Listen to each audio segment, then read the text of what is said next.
Fala, galerinha do Face. Bom, a gente está aqui hoje para trocar uma ideia sobre funções evolutivas, né, ou de necessidades emocionais não supridas na infância, né, aceitação, pertencimento, né, quando falta carinho, afeto, presença física, empatia, né. Então a gente vai ter a desconexão ou a rejeição. E a gente vai trabalhar um pouquinho sobre isso. Só estou esperando a pessoa chegar para a gente poder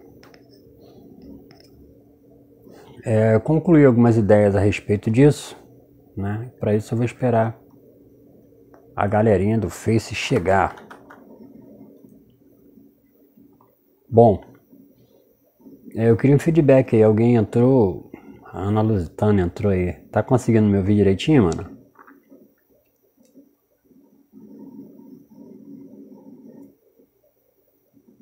Tá conseguindo me ouvir direitinho? Fala aí pra mim.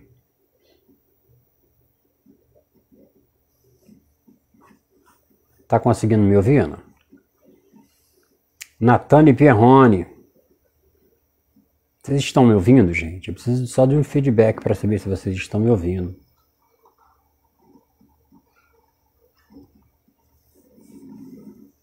Manda um ok aí, alguém, só pra me saber se vocês estão me ouvindo. Tá assim? Tá bom, amor. Te amo. Tá bom? Então vamos lá. Bom, a gente vai trabalhar com uma necessidade fundamental, né? De aceitação e pertencimento. Do que eu tô falando? Tô falando de psicanálise, tô falando de psicologia. Então eu vou trabalhar um pouquinho a ideia de desconexão e rejeição. Quando isso falta em quem? Na criança.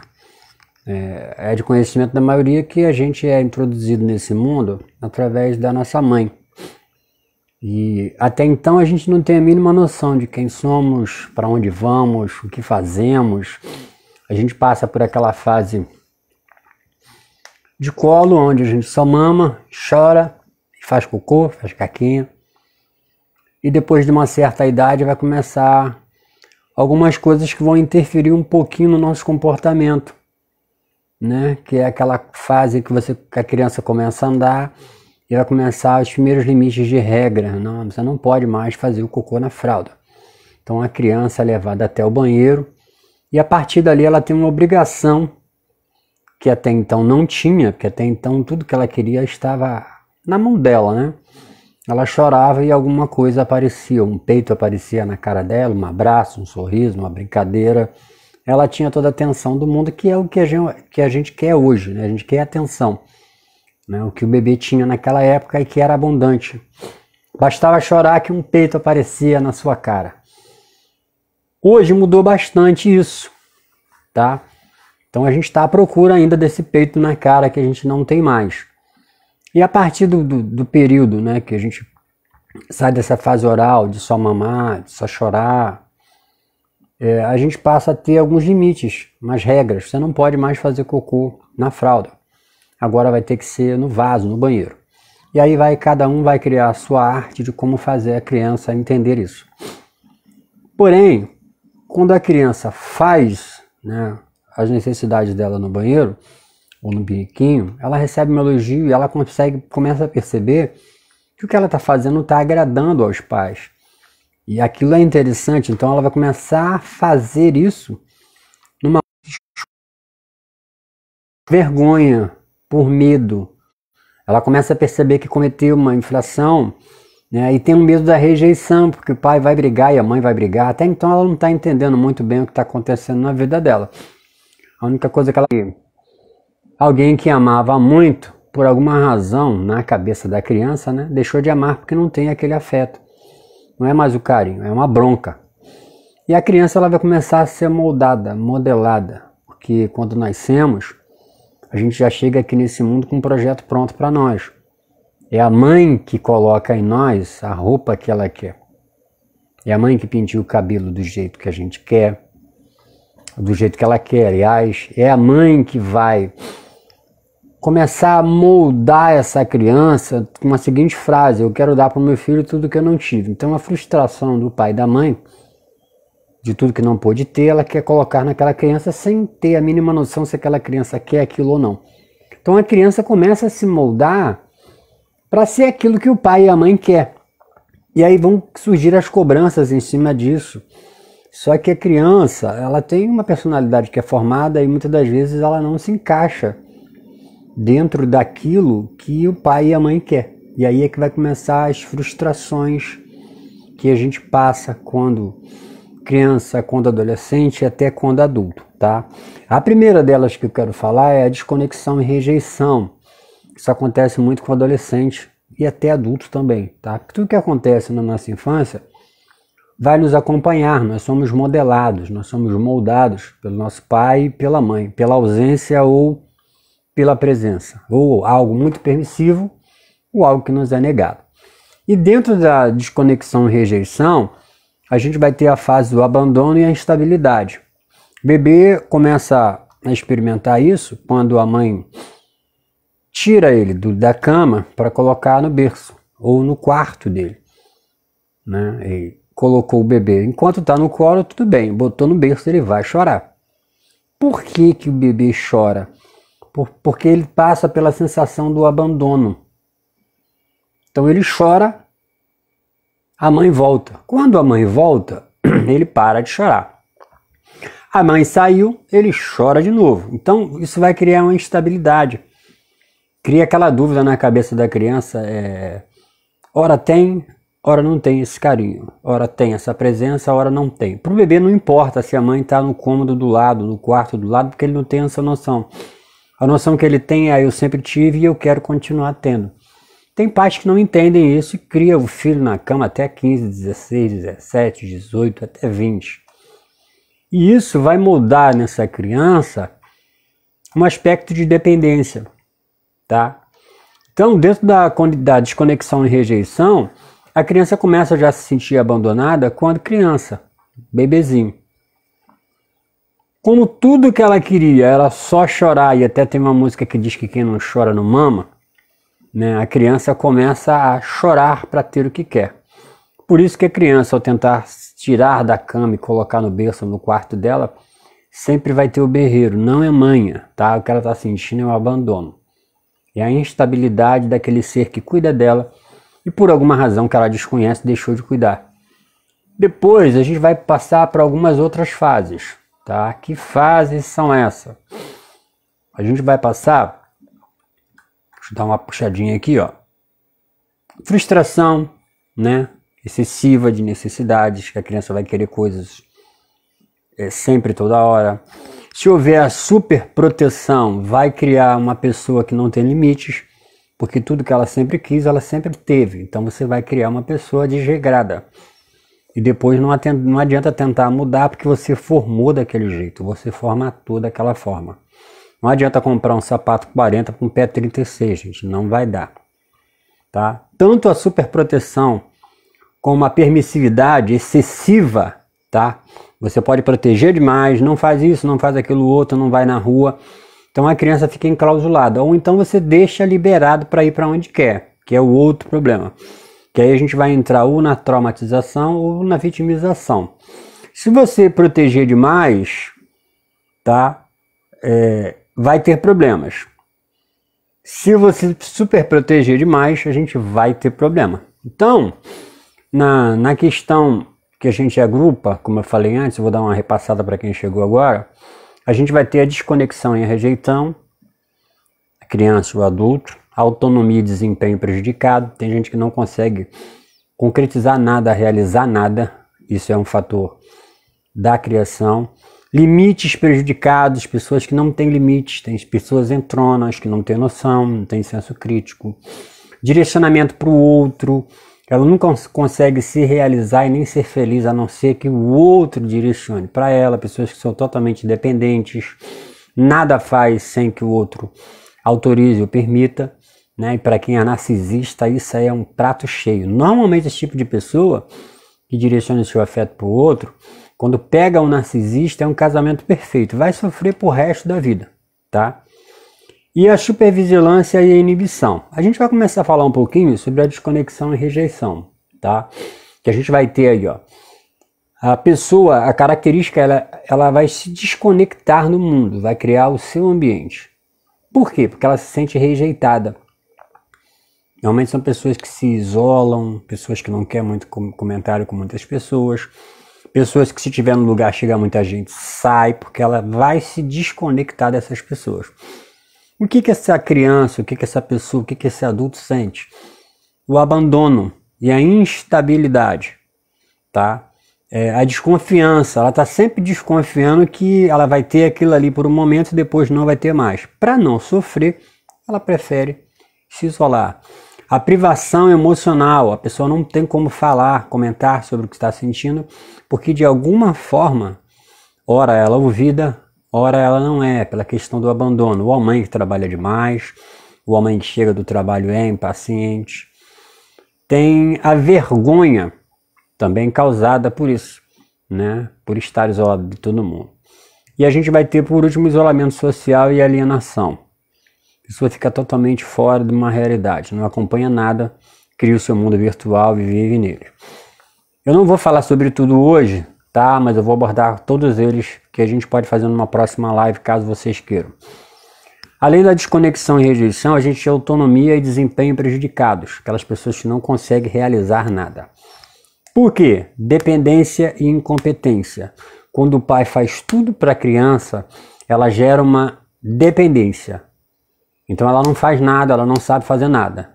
Ah, tem que ir no centro da cidade. Não, você não pode ir porque você não tem idade, você é nova. Também não direciona, né? Só se eu for com você. Então essa criança vai ser dependente, obviamente vai ser incompetente. É aquela pessoa que só anda em grupo. Ela não tem uma identidade própria para tomar suas decisões. É uma pessoa super vulnerável e vai ter um processo de agarramento muito grande com a mãe, ou com o pai, ou com o cuidador, ou cuidadora, dependendo de quem esteja ouvindo. A gente vai ter uma imagem prejudicada, a pessoa não vai saber muito bem quem é. São pessoas também muito vitimistas, tá? A área de limites prejudicados, que seria a nossa terceira base, é o merecimento e a grandiosidade. Quando você não dá limite, as pessoas vão ter o seu merecimento muito elevado. Elas acham que merecem tudo melhor que todo mundo. O autocontrole e a autodisciplina insuficiente. Uma pessoa que não tem esse autocontrole e autodisciplina. Nunca foi disciplinado, nunca foi controlado. E a orientação para o outro, que é uma coisa que talvez muitos de vocês vejam e já se identifiquem. Que é a subjugação ou autossacrifício, né? A busca da aprovação e reconhecimento. Eu faço algo para que alguém reconheça. Se não reconhecer, eu vou me abater, eu vou ficar triste, eu vou cair na depressão. A gente vê muito isso no Face quando alguém posta uma foto e ninguém curte. Tá? Ela depende da aprovação do outro. Por isso o nome é orientação para o outro. Por último, a supervigilância e a inibição. Que a gente vai ter o negativismo e o pessimismo. A gente vai ter inibição emocional, a pessoa não demonstra o que sente. Padrões inflexíveis, críticas exageradas, eu não presto, eu não valho nada, né? Tudo que é ruim acontece comigo porque eu sou uma pessoa má, né? Um caráter de autopunição, faz coisas além do que pode para se autopunir por achar que não consegue ter aquilo, tá? Entre outras coisas. Mas vamos trabalhar um pouquinho da parte de desconexão e rejeição, tá? Para o vídeo não ficar extenso, não ficar muito pesado. As características disso, tá? Na expectativa de que as necessidades de segurança, estabilidade, aceitação, empatia serão satisfeitas. Então é uma pessoa que precisa ter a sua segurança, a sua estabilidade, a sua aceitação. Quando a criança não sente isso, ela vai se desconectar e vai se sentir rejeitada, tá? Normalmente a característica da família, né, que gera essa criança desconexa ou rejeitada, isso está na cabeça da criança, é uma família fria, desligada, rejeitadora, isoladora, imprevisível ou abusadora. E abusadora verbais, tá? Você não presta para nada, você não sabe fazer nada, você não vale nada.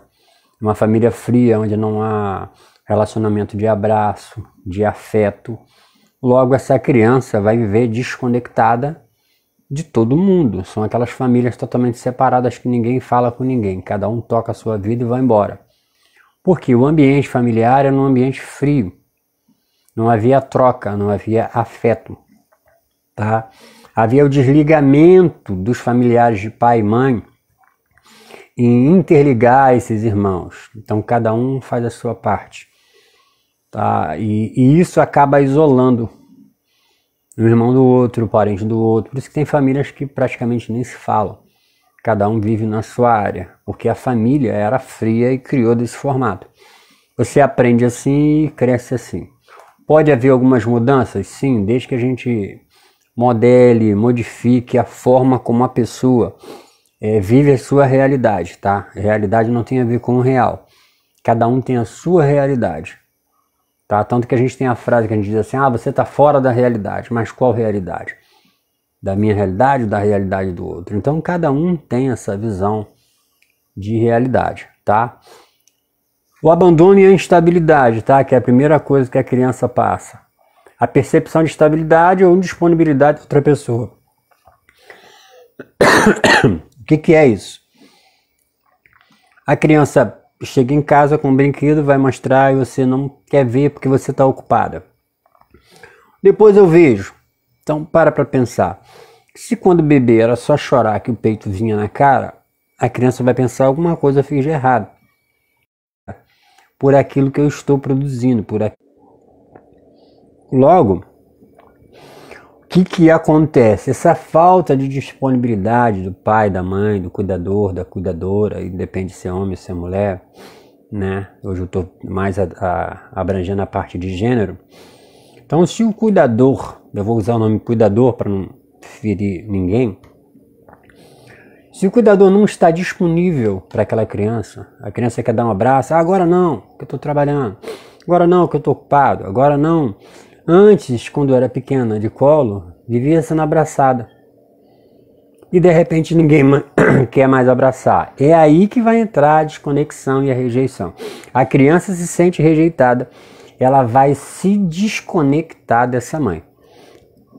Certo? A criança chegou da escola, fez um dever que tirou 10, vem mostrar para a mãe, agora não posso ver. Mamãe está ocupada. Então você não demonstra afeto, carinho pelo que a criança está fazendo. Então ela vai tentar fazer o quê? Ver o que você gosta, para fazer o que você gosta, para ser aceita por você. Com isso ela vai criar uma outra personalidade. E quando eu falo de outra personalidade, todo mundo aqui que está me ouvindo sabe muito bem o que é isso. Seu comportamento dentro da sua casa é totalmente diferente do seu comportamento na rua, no seu ambiente de trabalho, na escola. Dentro de casa você é um ser. Normalmente quando eu faço análise com algumas pessoas, eu sempre digo o seguinte, esse bichinho aqui é você dentro de casa. É sempre uma onça para o seu filho. Agora não posso, agora não dá, né? Se eu ficar com raiva, eu viro onça. Agora não posso, agora não dá, estou ocupado. Porque criança é insistente, criança quer aprovação, assim como nós queremos também. Quantas mulheres casadas às vezes querem um pouco de atenção e o marido não posso, estou trabalhando, vou sair, vou jogar bola, vou fazer. Ele vai fazer qualquer coisa menos dar atenção, tá? Ainda mais se é uma criança que já tem essa necessidade, que vira um adulto assim, vai ficar mais problemático. Aqui é você em casa e aqui é você na rua. Na rua tem sempre um sorriso, um abraço para todo mundo. Oi amiga, ou amigo. Mas dentro de casa você não tem tempo para os seus, para tua mãe, para o seu pai, para ninguém. Tá? É dois mundos, são duas pessoas. A primeira parte é essa percepção de instabilidade. Ora eu tenho um abraço, ora eu não tenho, ora eu tenho atenção, ora eu não tenho. A segunda parte, olha, as pessoas significativas podem a qualquer momento abandonar e não estarem presentes quando se precisar delas. E aí a criança tem aquela coisa de ficar agarrada na mãe. Meu bebê não me larga, minha criança veio agarrada em mim. Por quê? Porque ela percebeu, por alguma razão, que ela precisou de atenção e você não deu a ela. O medo de perder gera isso.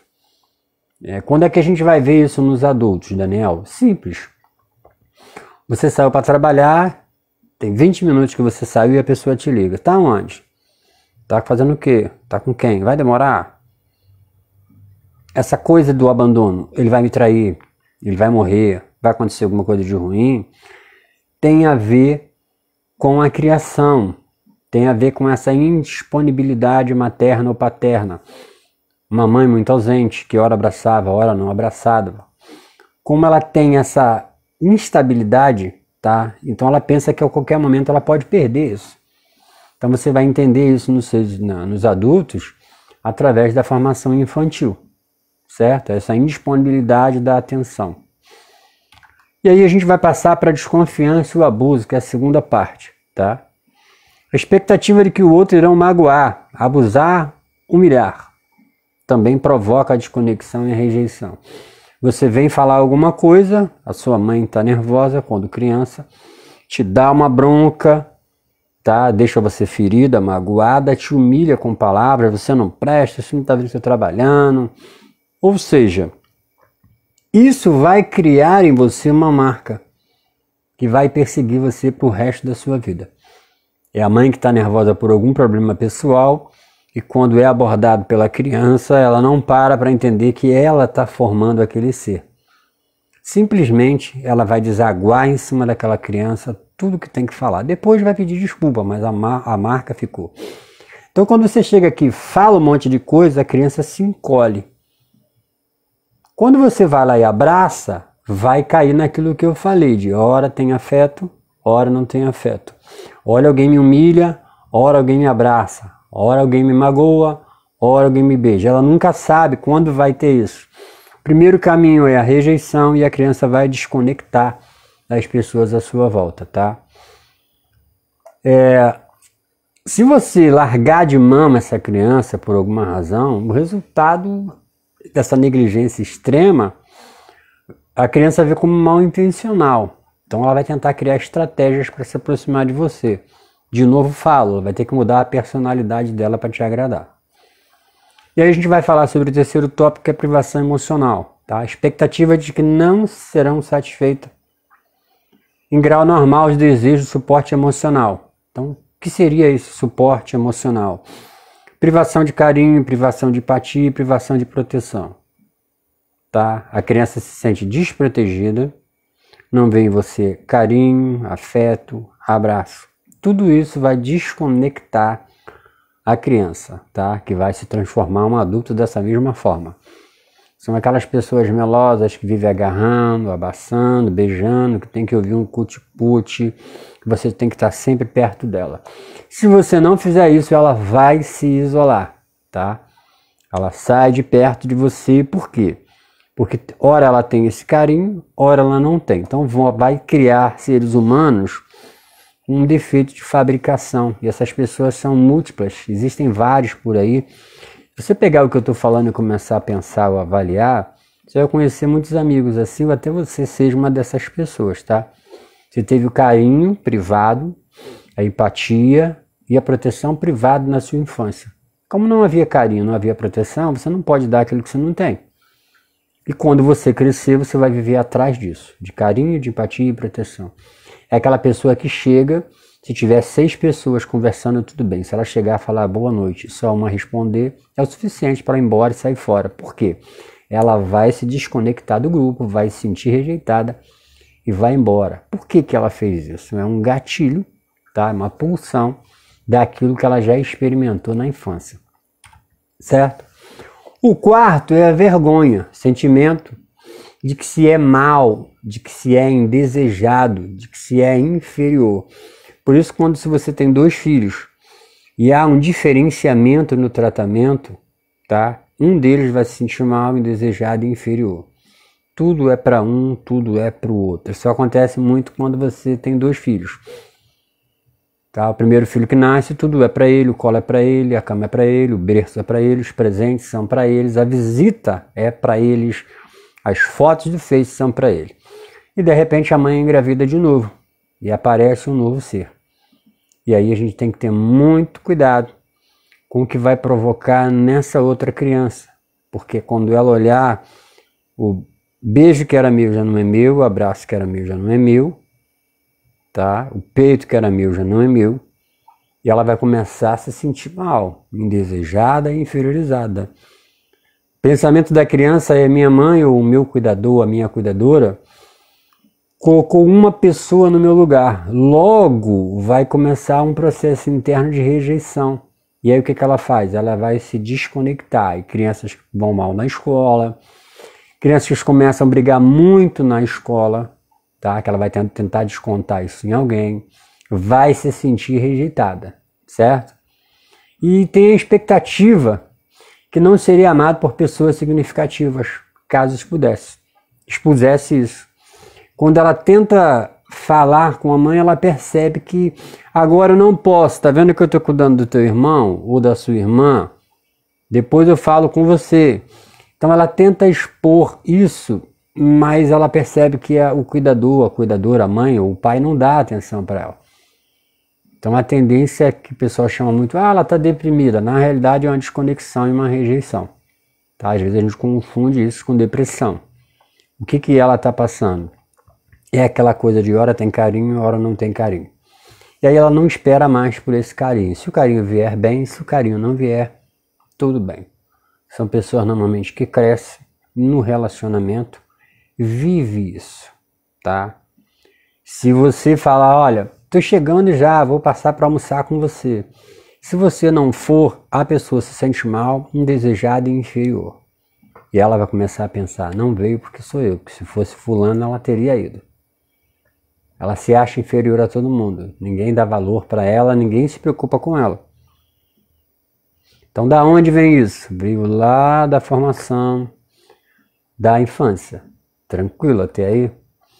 E aí a gente vai falar diretamente do isolamento social e a alienação, que vem a desconexão e rejeição. Sentimento que se está isolado do mundo, de que se é diferente dos outros e de que não faz parte de nenhum grupo. São pessoas que não se encaixam em lugar nenhum. Pessoas que, se ela for numa igreja, ela senta lá atrás, no último banco, fica ali, ninguém fala com ela, e ela vai embora. Se ninguém falar com ela, ela vai para casa depressiva. Por quê? Porque ninguém notou a presença dela. Ninguém sabe que ela existe. Então ela vai para casa como se fosse uma inútil. E se você convidar de novo, ela não vai. E ela já vai sair lá falando mal. Porque quando ela olha para o lado, ela vai ver pessoas abraçando outras pessoas que também estão visitando, mas que são conhecidos. Como ela não era conhecida de ninguém, faltou atenção, ela vai lembrar de quê? Da mãe e do pai. Certo? Então, gente, o que eu quis dizer com tudo isso? É o cuidado que a gente precisa ter com as nossas crianças. Porque senão eles vão virar adultos exatamente nesse formato que eu acabei de falar. Eles vão ter a sua aceitação e o seu pertencimento feridos. Que a aceitação e pertencimento é algo que todo mundo precisa. A gente precisa ser aceito no meio que a gente está, na igreja, na macumba, na boca de fumo, seja lá onde você for. Você precisa de aceitação, ser aceito na família do outro. Pertencimento, ver que você faz parte daquilo, onde pessoas olham para você e veem que você é essencial. Quando você não consegue lidar com essa diferença, quando você não é aceito no meio, você tudo bem? Tranquilo. Se não, se você sofre muito com isso, qual é o teu problema? É a desconexão e a rejeição que você passou na infância. E você revive aquilo e você se isola. Por que se isola? Né? Uma pessoa botou aqui, por que a pessoa se isola? Se isola para a seguinte razão.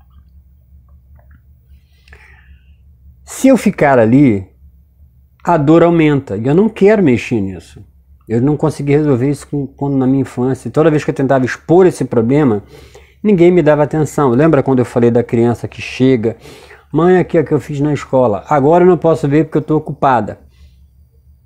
Mãe, olha só aqui o que eu ganhei. Agora eu não posso ver porque eu estou ocupada. Como todas as vezes que ela quer expor o seu problema, ninguém ouve o seu problema não é interessante, né? Aí de repente ela olha para a mãe está vendo novela lá, está vendo a Juma com o Juventino. Não tem tempo para ela, mas para a televisão tem. Então ela vai começar a se isolar, ela vai se distanciar. Se distancia para não sofrer. E ela vai crescer com isso. Se você é casado com alguém que em algum momento se isola, caça um canto e não está fazendo nada, mas só não está perto de você, ele sofre com isso, tá? Esse problema da aceitação e pertencimento. São pessoas que chegam no ambiente e eles não socializam, eles ficam separados de todo mundo. Ou eles se sentem grande demais para estar ali, ou inferiorizado demais. Aí começa a olhar a roupa do outro para ver se é melhor que a dele, o sapato do outro para ver se é melhor que o dele. E fica observando. Se for uma festa e ele estiver chegando, tiver alguém na frente dele, que a pessoa que está recepcionando vai abraçar aquela pessoa e dela só apertar a mão, acabou tudo ali. Aquela festa não vai prestar porque ela vai lembrar de tudo na infância. Só para colocar uma adendo aqui, tudo isso, gente, acontece lá no inconsciente, tá? Nada. Quando eu atendo pessoas nesse nível, se eu perguntar por que você é assim, ela não sabe. Aí tem que se fazer toda uma busca, toda uma pesquisa, para você conseguir entender o que está se passando e conseguir alinhar esses pensamentos, essas falhas na modulação de criança, para poder adicionar ali coisas que ela desconhece, como afeto, carinho, atenção, certo? Então, se você vê o seu bebê meio distante, sua criança meio assim, procure ver, procure se aproximar mais. Algumas pessoas que eu tenho trabalhado estavam passando por isso e hoje mudou bastante o relacionamento com o filho. Eles perceberam que mudou na escola, mudou com os amigos, mudou com os coleguinhas, as brincadeiras mudaram, tá? Vive abraçando, beijando, porque é necessário para que a gente tenha uma saúde mental para enfrentar os problemas da vida, porque uma pessoa que tem a desconexão e a rejeição, todos os problemas para ela são enormes, ela não consegue se adaptar, ela não consegue lidar com nada disso, pela seguinte razão: ela nunca vai se abrir por completo por ninguém. São pessoas caladas, são pessoas introspectivas, que não conversam com ninguém, tá? São pessoas que têm uma certa dificuldade de falar sobre os seus sentimentos, sobre o que está sentindo, certo? Só vou dar uma préviazinha em autonomia e desempenho prejudicado e logo depois eu vou fechar, tá bom assim? Quem achar que está interessante e quiser que continue, é só dar uma luzinha que a gente vai seguindo. A segunda é autonomia e desempenho prejudicado, tá? Você não consegue ser autônomo, você não consegue desempenhar nada, você não consegue fazer nada sem que alguém te auxilie. Da onde vem isso? A expectativa de pouca capacidade de sobreviver, funcionar independentemente e agir com sucesso. Tudo para ele vai ser um fracasso, nada vai dar certo. Por quê? Porque alguém sempre fez por você. Ou o pai, ou a mãe, o cuidador, a cuidadora, sempre fez por você. Então você não sabe o que é fazer. E o medo de fazer e errar é muito grande. São pessoas que têm um medo danado de fazer coisas. Porque sempre tinha alguém que fazia, tá? Característica dentro da família, tá? Que vai dar origem a essa autonomia e desempenho prejudicado. São famílias super protetoras, destruidora da confiança da criança, não consegue reforçar a criança a ter um desempenho competente fora da família. Tudo é focado, forjado aí dentro. Super protege. A criança não tem relacionamento externo. Tá? Ah, mas Daniel, eu estou protegendo meu filho. Sim, protegendo do quê? Do sofrimento, da dor, que faz parte da educação, do crescimento. Eu não quero que meu filho sofra porque eu já sofri. Então, você sofreu, conseguiu ter o consentimento, a consciência de que é através desse sofrimento que você evoluiu. Eu estava conversando, hoje mesmo a Ana estava falando comigo, Ana, minha esposa, que ela sofreu muito na questão da Covid, mas uma coisa que ela fala, que eu já notei bastante, é: se eu tivesse que escolher, eu preferia ter passado por tudo que eu passei, mesmo com a dor da perca da nossa princesinha, pela seguinte razão: pela evolução mental que se tem, a valorização do outro, a valorização das coisas, entender que coisas têm preço e pessoas têm valor, valor afetivo, valor emotivo. Ou seja, foi isso que fez com que ela tivesse um aprendizado para hoje ser um ser humano melhor. Então, se você proteger demais vai dar problema. Se você liberar demais, vai dar problema. Então tem que ter um meio termo nessa educação, nessa criação, tá? Tranquilo até aí, gente? Então, ó, a família é super protetora, destruidora de confiança. A criança não consegue fazer nada, porque tudo é a família que faz. Ah, vamos fazer o dever. Aí na hora de fazer o dever, o que vai acontecer? Não é a criança que faz, é você que faz por ela. Chega na hora da prova, ela tira 0, chega em casa fracassada. Por quê? A autonomia e o desempenho foi prejudicado. Ela não sabe fazer porque você não deu a ela condições dela poder fazer. São adultos que são assim a vida inteira. Tudo é mãe. Mãe, quero isso, mãe, preciso daquilo. Ó, você tem que ver um emprego. Tem medo de sair, porque tem medo de conversar, tem medo de tudo. Porque se sente inferior, se sente prejudicado, se sente tolhida. Tá? Então a gente tem que ter muito cuidado para não gerar isso nas nossas crianças, porque os adultos vão ficar assim. Tá? A gente vai entrar pelo processo de dependência e incompetência. A crença que a pessoa vai ter, a criança e adulto, é de que é incapaz de exercer as responsabilidades do dia a dia de uma maneira competente, sem a ajuda dos outros. É aquela filha que casa e, mãe, como é que eu faço isso? Mãe, como é que eu faço aquilo? Mãe, como é que eu faço aquilo outro? Pai, como é que eu faço aquilo? Pai, como é que eu faço aquilo outro? O que está acontecendo ali? A autonomia e desempenho foi prejudicado. Ela tem a dependência e automaticamente vai gerar uma incompetência. Ela não consegue fazer nada. E quem poderia ter ajudado não ajudou, tá? A gente vai entrar no processo de vulnerabilidade, medo exagerado de que uma catástrofe inevitável aconteça e de ser incapaz de evitar isso. Vai acontecer alguma coisa, eu não vou ser capaz. São pessoas normalmente que têm o síndrome do pânico, entre outras coisas. Está dentro da autonomia e desempenho prejudicado. A pessoa não tem autonomia de ser quem ela é, de fazer o que ela quer fazer. Certo? Daniele botou umas carinhas aí, Daniele. Que carinhas são essas, garota? Ó, o emaranhamento e o self subdesenvolvido. Self é a imagem que você cria de você, tá? A imagem que você cria de você só pertence a você, a mais ninguém. Você acha que você é assim na sua realidade, mas as pessoas veem de outra maneira, tá? Então, ó, envolvimento emocional excessivo com pessoas significativas, comprometendo a individualização. Você começa a querer imitar pessoas. Crença de que pelo menos uma das pessoas do seu meio ali não pode viver ou ser feliz sem o constante apoio dos outros. Fica uma dependência da outra pessoa, tá? O que foi isso? Autonomia e desempenho prejudicado, tá?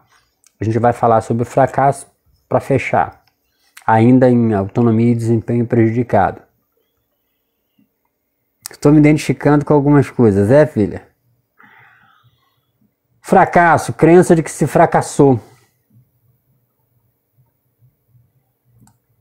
Se irá inevitavelmente fracassar, ou se é fundamentalmente inadequado, né?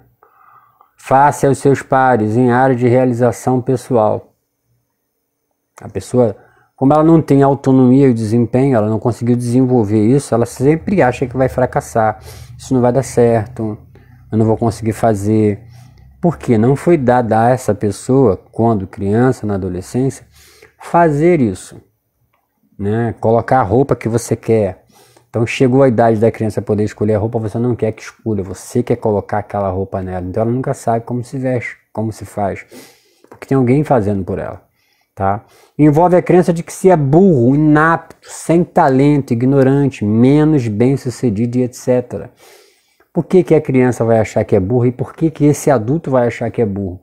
Porque ninguém nunca deu a ele direito e autonomia de exercitar, de fazer isso, de tentar desenvolver alguma coisa. Tá? Ele vai ter que aprender isso a trancos e barrancos, só que é uma pessoa totalmente insegura. E no primeiro fracasso que tiver, o que ela vai fazer? Vai se vitimizar, vai se autopunir. Eu sabia que não ia dar certo, porque eu sou burro, porque eu sou incompetente. Da onde vem isso? Lá da infância, com aquelas famílias agressoras verbalmente. Você não vai dar em nada, você não presta para nada. Tudo aquilo é armazenado e a criança vai crescer com isso, tá? Com essa autonomia e desempenho prejudicado. Porque na cabeça dela, ela é burra. Ela não tem aptidão para nada, ela não tem talento. Ela é ignorante. E ela vai chegar na escola com esse pensamento. Então ela vai precisar colar de todo mundo. Por que tem muita gente que você percebe que pode ir longe, mas não vai? Se tem uma prova para fazer, ele prefere colar. É o medo de ficar reprovado pela seguinte razão: eu não sou capaz, eu não sei fazer, eu não sei como fazer. Vai aprender muita coisa na marra. Como se aprende na marra, você não tem o prazer de fazer, você faz por obrigação. Você não é colocado diante das coisas para você entender, tá? Limites prejudicados, deficiência nos limites internos. Dificuldade em respeitar os direitos dos outros, característica da família de origem, ou seja, toda criança, todo adulto, tá? Que tem problemas com seus limites internos, que tem dificuldade de respeitar os direitos dos outros, aonde essas pessoas nasceram, como eram esses cuidadores, como era o pai, como era a mãe. Permissividade, falta de direção, senso de permissividade e excesso de indulgência. Ou seja, tudo era permitido, nada era proibido. A mãe comprou lá 6 Danones e botou na geladeira, a criança vai lá e come tudo. A mãe acabou de limpar a casa, a criança vem, suja tudo. A criança tá com 10 brinquedos, vem a outra brincar com ela, e ela quer brigar com a outra, e a mãe não consegue parar para falar: meu filho, vamos me emprestar isso aqui. Você não tinha nenhum, hoje você tem muitos. Trabalhar na criança o senso de coletividade. Como ela acha que não vai emprestar para ninguém e a mãe apoia, o que vai acontecer? São pessoas que vão ter uma falta de limite. Eu não sei respeitar ninguém, não vou respeitar ninguém. Isso é muito uma identidade do narcisista, tá? Muito da coisa daqui tem a ver com narcisismo, algumas partes. Qualquer hora eu vou falar um pouco só sobre isso, sobre o narcisismo. Fatores que levam ao narcisismo, características do narcisismo, como conviver com o narcisista, como identificar o narcisista e como é que se sofre vivendo ao lado do narcisista, tá? Que são pessoas totalmente manipuladoras. Então, se na família tudo é permitido, faz-se quer, acorda 2 horas da manhã e vou ligar o som alto para ouvir. Tá lá todo mundo querendo dormir e o som tá super alto. Só que aí alguém vai lá falar, a criança vai, não tô afim. Aí vai pro quarto, liga aquele som super alto. Eu estou no meu quarto, então ela não tem limite. E aquele som vai ficar ali até a hora que achar conveniente. São adultos que acordam de manhã cedo, tipo 6 horas, 7 horas da manhã, como ele acordou, ele liga o som, abre a porta e bota aquele som alto pra caramba pra todo mundo ouvir. Ele não tem limite. Ele não entende que pode ter um idoso dormindo, um bebê dormindo. Ele não tem essa visão, porque nunca foi dado para ele limite. Ele não sabe respeitar ninguém, porque não deram a ele. A pessoa não faz de sacanagem não, gente. É algo inconsciente, foi como a pessoa foi criada. É como você comprar um canário. Não espere que vai cantar igual uma sabiá, não vai. Foi formado daquele jeito, formatado daquela maneira. Né? O cachorro late, o gato mia. E as crianças são formatadas por nós, o pai e a mãe. Então a educação que você passa em termos de incentivo, de proteção, de afeto, de atenção, de estar junto, é o que vai formar a personalidade daquela pessoa. Então se você olhar para o seu filho e falar assim, não estou entendendo muito bem como essa criança assim, puxou quem? Você. É você que ensinou essa criança a ser assim. Se você parar para avaliar, você nada mais é que a criação da sua mãe. Você é uma cópia idêntica de reproduções. Alguma coisa que você não faz é porque no relacionamento, no crescimento da vida, você entendeu que não era legal fazer. Mas a gente copia e a gente repete isso. Existe a repetição desse ciclo de ser. Por quê? Porque nós sempre vamos ter que responder para alguém para ter afeto. A gente nasce querendo afeto, a gente nasce querendo proteção. O ser humano é o único ser dependente. A vaca, quando tem filhote, o bezerrinho cai, daí a 15 minutos, 10 minutos ele está andando, ele já vai no peito e mama. Assim acontece com gato, com cachorro. O ser humano não, ele nasce, alguém tem que levar ele para o peito. Ele só vai andar se a mãe ensinar. E a gente vai ser dependente pro resto da vida.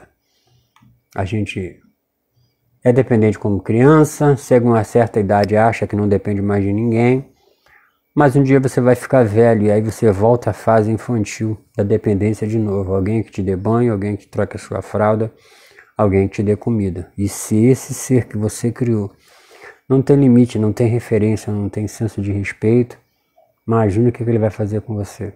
Tudo que você fazia com ele. Porque você vai voltar a ser criança se não morrer antes. E quando você morrer, ainda continua a dependência de alguém que arrume seu caixão, coloque flores e a roupa que você nem sabe qual vai ser. Assim, quando você nasce, bota uma roupa que você nem sabe que cor é, que você não tem no mínimo noção de cor, quando você morrer, vão te vestir da maneira melhor que a pessoa achar. E depois, simplesmente, você vai ser esquecido. Então, procure olhar um pouquinho para suas crianças e trabalhar essa questão da educação, dos limites, tá? Nas suas crianças, para quê? Para que a gente possa ter um mundo melhor. Eu não vou trabalhar tudo aqui, gente, porque é muita coisa, tá? A não ser que vocês falem, Daniel, continua que a gente quer. Do contrário, se não tiver aí um continua que a gente quer, eu vou parar por aqui.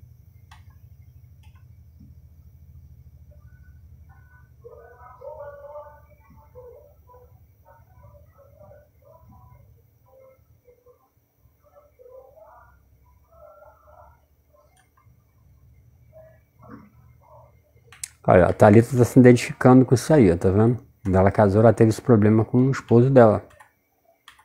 O que é isso? É o que a gente está falando. Entendeu? Você vê que eu não estou falando aqui simplesmente para falar.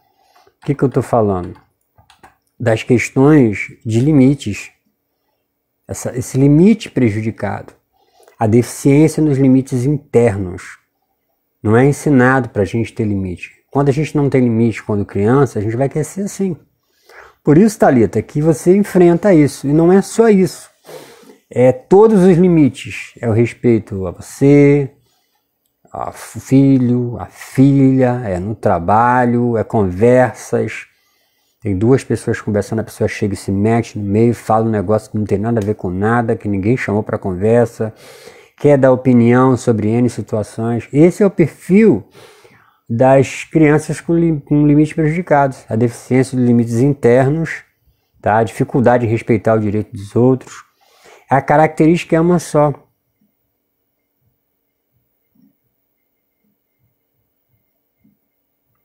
Morou sozinho, Thalita?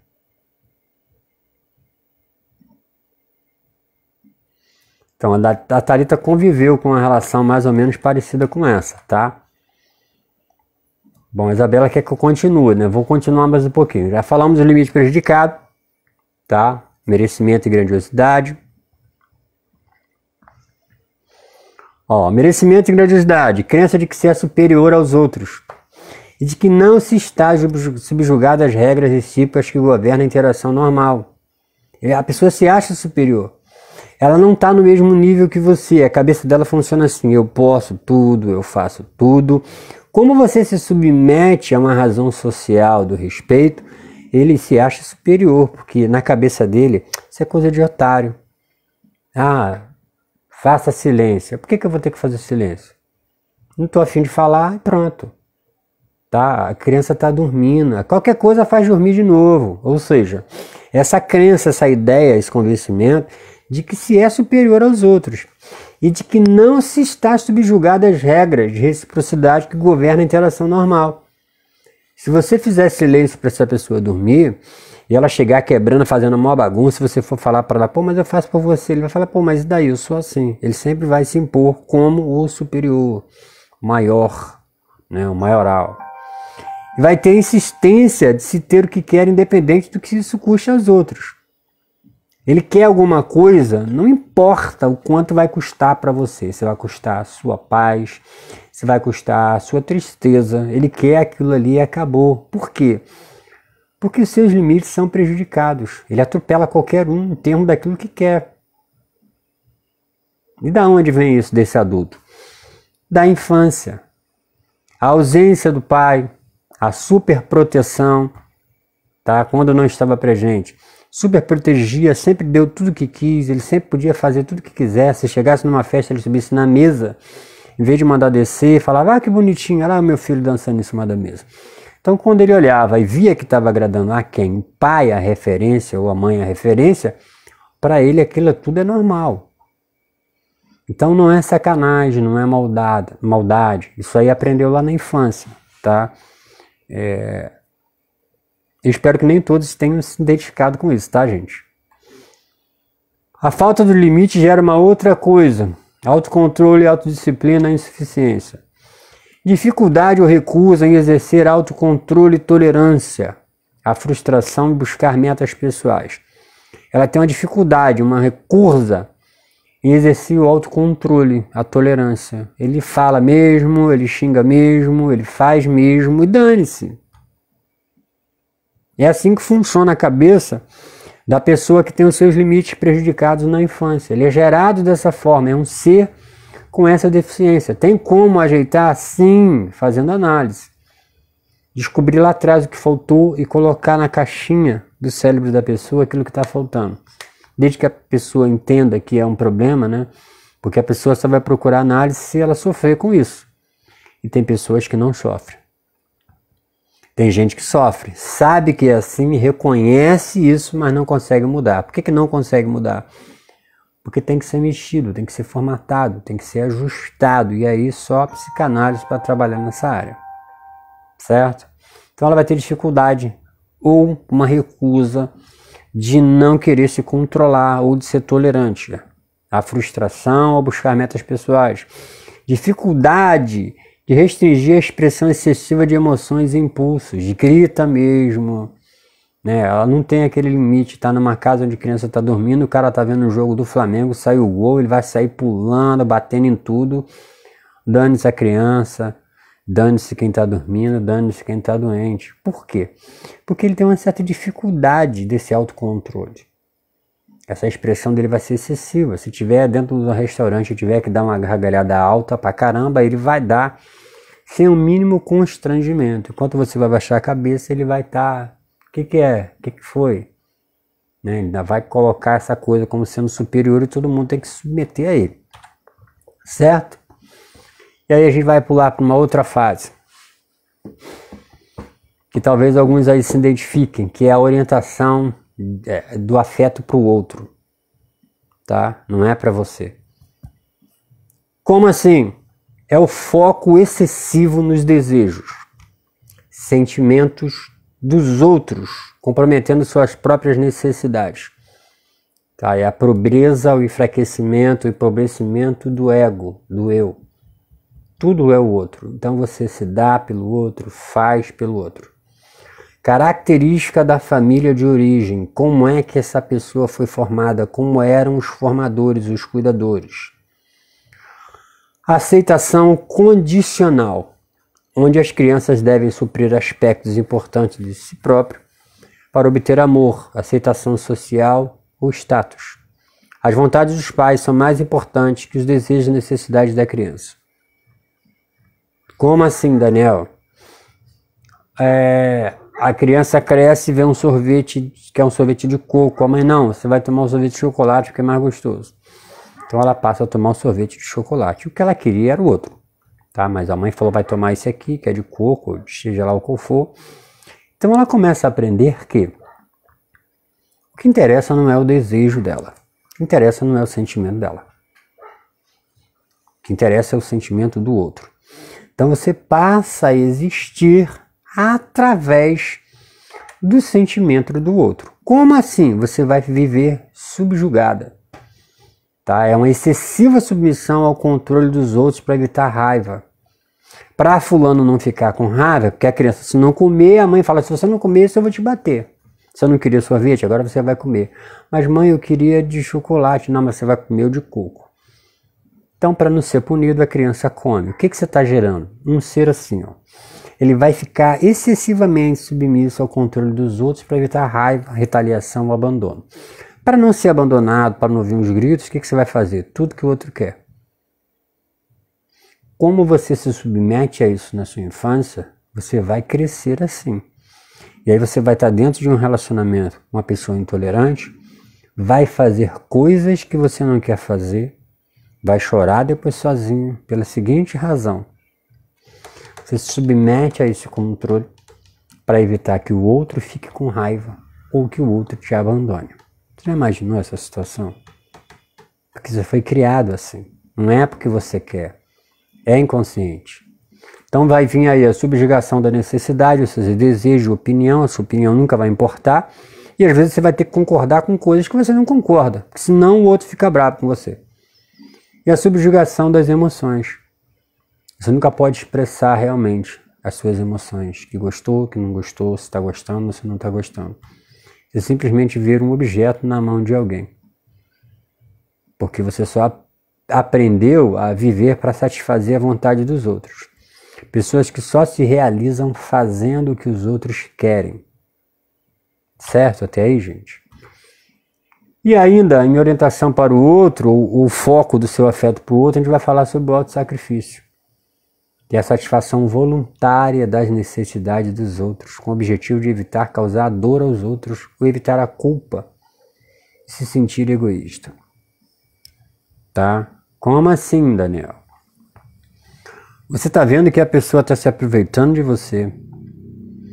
Você está vendo que a pessoa está tirando de você o que você não tem. Você está vendo que aquela pessoa está te sugando emocionalmente. Mas, mesmo vendo tudo isso, você vai fazer o autossacrifício. Tá? Então, a satisfação voluntária de satisfazer a vontade do outro. Mesmo sabendo tudo isso. Por quê? O seu objetivo é de não causar dor ao outro. Porque senão você vai se sentir egoísta. Ah, se eu não fizer isso, a pessoa vai sofrer. Ah, se eu não fizer isso, essa pessoa vai passar por uma situação ruim. E aí você vai entrar no autossacrifício. Porque o seu foco é o outro. Você não pode parar para pensar até que ponto essa pessoa merece ou não merece. Merece ou não merece. Tá? Se não houver essa colocação, vai ficar complexo. Você vai ficar subjugado ao desejo do outro. Se chama autossacrifício. Certo? Próximo, a busca da aprovação e reconhecimento. A pessoa sempre, para existir, depende da aprovação e do reconhecimento do outro. Se não houver aprovação e reconhecimento, o mundo acabou. Essa é para você, Thalissa? Que bom, galera, que vocês estão se identificando, tá? Esse tipo de pessoa do autossacrifício, tá? Que está sacrificando pelo outro, tem a busca da aprovação do reconhecimento. Então não é uma questão de amor, é uma questão de autossacrifício, que a gente confunde às vezes. Fulano ama demais, fulano sacrifica muito. Não, não tem a ver com amor não, tá? E a busca da aprovação e reconhecimento é a ênfase excessiva na obtenção da aprovação, reconhecimento ou atenção por parte do outro. Você faz para o outro ver, para o outro aprovar. Sentido de autoestima está mais ligado à aprovação dos outros ou de suas próprias inclinações naturais. Se o outro não notar, você vai ficar cabisbaixo, vai sofrer, vai chorar. Você podia pensar, se ele não gostou, o problema dele. Não. Por quê? Por causa do autossacrifício. Você não quer que o outro sofra. Para isso você vai sofrer no lugar dele, que é o autossacrifício. No final, a pessoa vai dormir tranquilo, você vai ficar a noite toda acordado, fazendo as suas orações. Ó Senhor, me perdoa, porque eu sou egoísta. Eu pensei em mim, pensei em não fazer isso, mas eu pensei naquilo que o Senhor falou. E aí você vai ficar nessa orientação do seu foco de objeto, né, de afeto pelo outro, e vai só se martirizando, se prejudicando. Isso vai somatizar, vai gerar doenças respiratórias, doença do coração. Você vai entrar num estado depressivo, e aí essa pessoa vai te largar, e aí ferrou tudo. Totalmente você, Thalita. Então essa ênfase excessiva na obtenção da aprovação, reconhecimento, atenção do outro é importante para as pessoas que têm essa orientação do afeto direcionado para o outro e não para si, tá? Existe uma diferença entre a autovalorização e o narcisismo. O narcisista é aquele que é apaixonado por ele, tudo é para ele e por ele e para ele são todas as coisas, tá? Agora, se você se amar, tá? Tendo limite de respeito, de consideração, pensar em você é uma excelente ideia, porque se o outro for embora, você continua inteira, tá bom? Cristina, um abraço, Cristina. Ou seja, partindo mais um pouquinho, a supervigilância e a inibição, que é uma outra forma de educação, que vai caracterizar algumas coisas. Como assim? Olha, a ênfase da supervigilância e inibição é uma ênfase excessiva no controle dos impulsos, diminuição da espontaneidade. Você vai privar a criança, tá, dos seus impulsos, do choro, de demonstração de alegria. Você vai travar aquela criança, ela não pode ser ela perto de você. Há uma preocupação de que as coisas irão desabar se houver falha na vigilância. Tem que ficar ali, ó, em cima daquela criança o tempo inteiro. Então essa criança vai crescer um adulto de que forma? Ela vai ficar criando um meio de diminuir a sua espontaneidade. Ela não pode ser espontânea. Ela é introvertida. Séria, calada, não gosta de expressar muita coisa. Tá? A impressão é que sempre vai acontecer alguma coisa de ruim. Característica da família que cria esse tipo de ser. Severa, exigente, punitiva, perfeccionista. Tá? Então, ó, escondendo emoções e evitando erros. Você não pode demonstrar alegria por uma coisa, porque senão você é punida. Olha, Deus não gosta disso. Isso não é legal. Aí vem a punição, vem o castigo. Você não pode expressar o que você sente, tá? Propensão ou permissão e a preocupação de que as coisas não vão dar certo.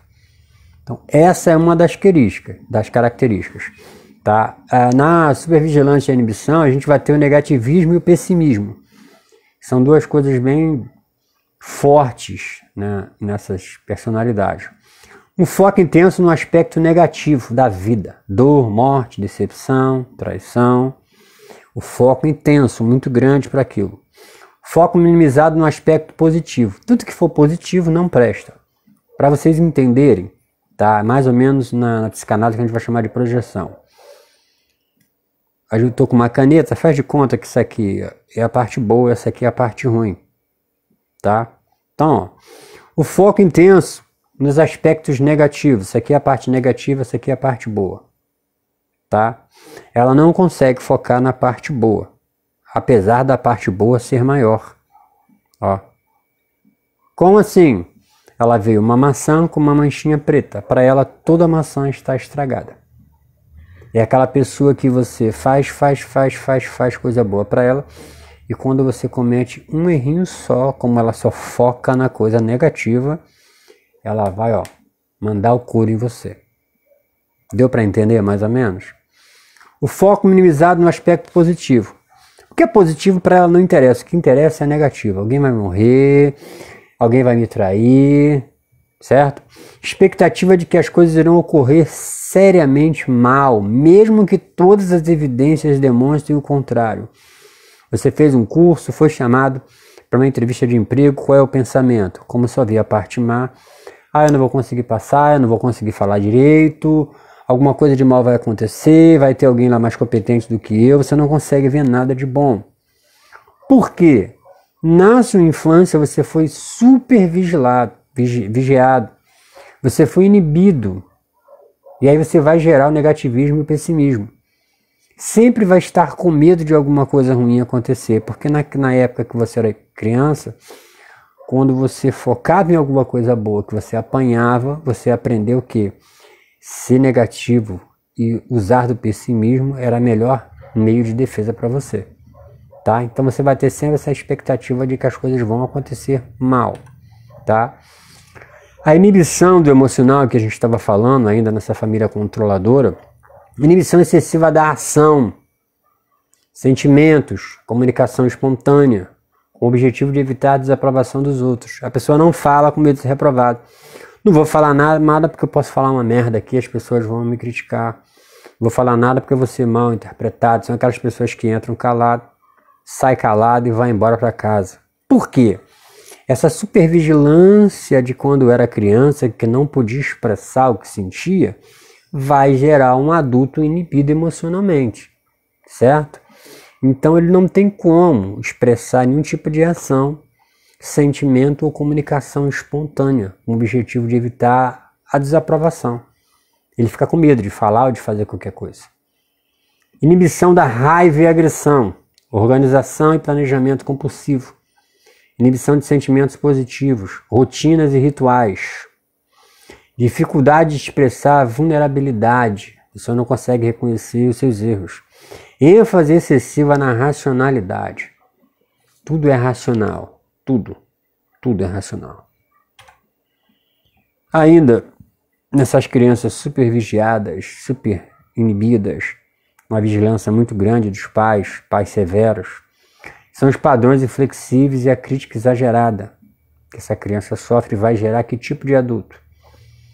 De que é preciso tentar estar à altura dos padrões internalizados, muito elevados de comportamento e desempenho para evitar críticas. A pessoa está sempre tentando chegar num padrão para não receber crítica. Se caracteriza por perfeccionismo, regras rígidas, moral e ética, preocupação com tempo e eficiência, tá? Então essa vigilância vai gerar isso no ser humano. E o caráter punitivo, para a gente fechar isso por hoje, senão vai ficar muito extenso. O que é o caráter punitivo? É a crença de que as pessoas deveriam ser severamente punidas por cometerem erros. Como na família onde ela foi criada, tudo gerava punição excessiva, né? Apanhava de madeira, apanhava de correia. Essas pessoas vão gerar em si, né, entre aspas, o estímulo de vingança. Ah, esse cara tinha que morrer, esse cara tinha que ser assim, esse cara tinha que fazer assado. Ele nunca pensa no outro como um ser humano comum que também é passivo de erro. Ele sempre quer punir excessivamente aquela pessoa, tá? Posso dar um exemplo aqui. Falando de religião, a gente vai ter o céu e o inferno. Todas as vezes que a gente se depara com uma pessoa ruim, o primeiro pensamento é: essa pessoa vai para o inferno. O pensamento não é: essa pessoa vai mudar os seus hábitos, vai se converter e vai estar no céu comigo. Não é. Essa pessoa tem que morrer, igual num filme. Você começa a ver um filme, ou começa a ver uma novela. Quando você vê aquela pessoa fazendo um monte de coisa errada, maltratando, enganando, você fica torcendo no final da novela para ele se arrebentar todo. Se no final da novela ele morrer num carro que pegou fogo, ser decapitado, estrangulado, esquartejado, o final foi bom para você. É o senso de vingança, pelo caráter punitivo. Agora, se no final da novela essa pessoa se arrepender dos seus erros e for se desculpar, você não vai gostar. Ah, não, sacanagem. Depois de tudo que essa pessoa fez, eu não admito ser dessa forma. Essa forma aí não é o certo. O certo mesmo era morrer, ser cortado no meio, colocado no meio do pneu e tacado fogo. Esse caráter punitivo tem a ver com a família que você foi criada, com os seus cuidadores. E também vai ter uma tendência a ser agressiva, intolerante, punitivo, impaciente com as outras pessoas. Que é o fato que aconteceu recentemente aí com aquelas crianças negras, filha do Bruno Galhaço. A tendência de ser agressivo, intolerante, punitivo e impaciente com as outras pessoas. A família daquela mulher criou ela dessa forma. Não podia expressar suas emoções e tinha um caráter punitivo. Então, quando ela viu aqueles negros, por ser agressivo e intolerante, não podem estar aqui no mesmo lugar que eu. Certo? Para a gente fechar, processo de um esquemas, né? Manutenção de esquema, evitação de esquema, compensação. E aí a gente vai ver o seguinte, os níveis cognitivos e comportamental, tudo que eu não vou falar hoje, tá? Por exemplo, tratamento para tudo isso que eu falei aqui. A gente vai ter avaliação e mudanças. Na avaliação, eu não vou falar, tá? Então a gente vai precisar aqui, ó, identificação de esquema, objetivo terapêutico, história de vida, ativação de imagem, relação terapêutica, questionário de esquemas. Só que eu não vou trabalhar e nem tratar isso aqui não, certo? Por quê? Isso vai ser assunto para uma próxima live. Caso vocês queiram, coloca aí embaixo no comentário, ó, queremos a parte 2 dessa live. E aí a gente vai entrar nas técnicas cognitivas de como tratar tudo isso. Certo? Tá bom assim? Um abraço para todo mundo, para quem estava na live, para quem entrou e saiu, a Jacira, Isabela, para Ana, para Thalita, para todo mundo. Para Daniele, para todos. Um abraço, um beijo e até a próxima. Amor, te amo. Tá bom? Não sei viver sem você.